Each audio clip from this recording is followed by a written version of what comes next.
2.5 മാസത്തോളമായി ഈ money plant വെള്ളത്തിൽ വളരാൻ തുടങ്ങിയിട്ട്. ഇതിലൊട്ടും മണ്ണില്ല. ഇത് ഒരു 23 ഇഞ്ച് ചെടിച്ചട്ടിയാണ്.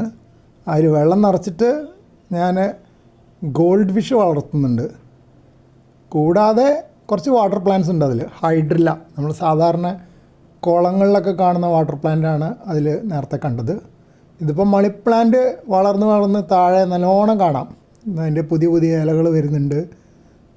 കുരുന്നിലകളും ശരിക്കുള്ള പഴയ ഇലകളും എല്ലാം കാണുന്നുണ്ട്. വേര് വരാനൊരു ശ്രമം നടത്തുന്നുണ്ട്. പക്ഷേ മണ്ണടുത്തില്ലാത്തതുകൊണ്ട് അവിടെ വേര് വരില്ല. പക്ഷേ വെള്ളത്തിലേക്ക് വേര് വരും. വെള്ളമുള്ള ഭാഗത്ത് വേര് വരുന്നുണ്ട്. വേരില്ലാണ്ട് ഇതിനെ തുടർന്ന് വളരാൻ പറ്റില്ലല്ലോ. ഇതാ കണ്ടില്ലേ, വേര് കണ്ടില്ലേ? അപ്പോൾ വേരിൻ്റെ ഉള്ളിൽ. അപ്പോൾ ഇത് എങ്ങനെയായിരുന്നു ഇതിൻ്റെ പ്രചോദനം എന്ന് വെച്ച് കഴിഞ്ഞാൽ, ഇത് കണ്ടില്ലേ, തളിരയില കണ്ടില്ലേ? ചെറുപ്പത്തിൽ ഞങ്ങൾക്കൊരു ഹോബി ഉണ്ടായിരുന്നു. പഴയ ഇൻകാൻഡസൻ ബൾബ് ഉണ്ടല്ലോ, ഫ്യൂസ് ആകുമ്പോൾ അതിൻ്റെ ഹോൾഡറിലേക്ക് പോകുന്ന ഭാഗം തുറന്നെടുക്കും. എന്നിട്ട് ഉള്ളിൽ നിന്ന് ഫിലമെൻറ്റും കുറച്ച് ഭാഗങ്ങളൊക്കെ അങ്ങ് നീക്കം ചെയ്യും. അപ്പോൾ വെറും ബൾബ് മാത്രം കിട്ടും. ആ ബൾബിൻ്റെ ഹോൾഡറിലേക്ക് ഇടുന്ന പിന്നിൻ്റെ ആ ഭാഗത്ത് ചെറിയ 2 ദ്വാരം ഉണ്ടാവും.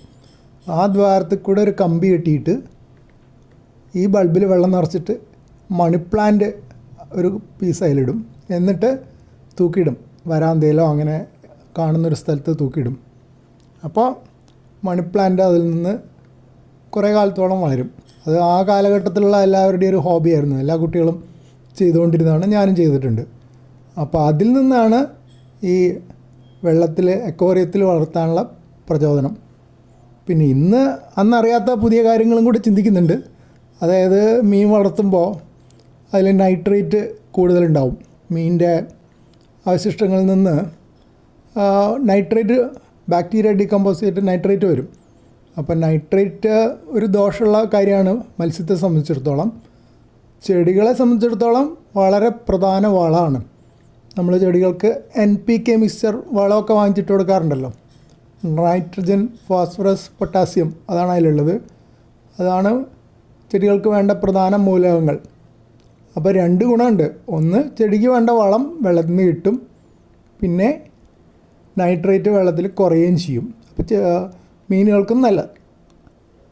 അപ്പോൾ ഈ വെള്ളത്തിൽ നൈട്രേറ്റ് ലെവൽ ഞാൻ മെഷർ ചെയ്തിട്ടൊന്നുമില്ല. അതിൻ്റെ കിറ്റൊക്കെ വാങ്ങാൻ കിട്ടുമെന്ന് പറയുന്നുണ്ട്. പക്ഷേ എനിക്കതൊന്നും കയ്യിലില്ല, തൽക്കാലം നോക്കിയിട്ടുമില്ല. പക്ഷേ ഗുണം ഉണ്ടാവുമെന്നാണ് ഞാൻ വിശ്വസിക്കുന്നത്.